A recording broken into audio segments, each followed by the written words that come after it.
আসসালামু আলাইকুম আমার ভালোবাসার বন্ধুগণ, তোমরা সবাই কেমন আছো? আশা করি মহান রব্বুল আলামিনের রহমতে সবাই ভালোই আছো। তো আমিও অনেক ভালো আছি।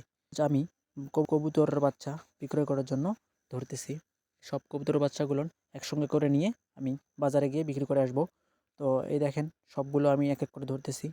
বাচ্চাগুলো আমি একটু বেশি বড় করে বিক্রয় করি, কারণ ছোট বাচ্চার দাম কবুতরের যে পাইকাররা আছে তারা বেশি দাম দিতে চায় না।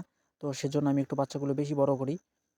এই যে আমি একটা খাঁচা নিয়ে আসলাম। তো আমার এটা জানা যে আমি প্রতি মাসেই বাচ্চা বিক্রি করি। তারপর প্রতি সপ্তাহে যেহেতু বাচ্চা বিক্রি করি, সেহেতু আমার একটা খাঁচা লাগে।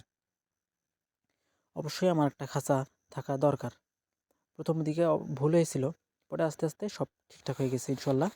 তো এই দেখেন, সব কবুতরগুলো আমি ছেড়ে দিলাম। সব কবুতরগুলো এখন বাইরে যাইতেছে। কবুতরগুলো বের হওয়ার পর আমি আস্তে আস্তে সব কবুতরগুলো ধরবো আর খাঁচায় রাখবো। রেখে কবুতরগুলো নিয়ে হাটে যাব। দেখেন কত সুন্দর বাচ্চাটা। বাচ্চাটা বড় হয়েছে, কি স্বাস্থ্য। আমি বাচ্চাগুলো ধরার জন্য খাঁচার ওই দিক যাইতেছি। এই যে একটা বাচ্চা, ও দেখেন একটু কত বড় হয়ে গেছে।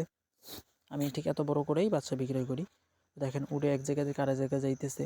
ওরা কিন্তু এমন অবস্থায় গেছে যেখানে বাচ্চা খাবার নিজের ঠোঁট দিয়েই খেতে পারে।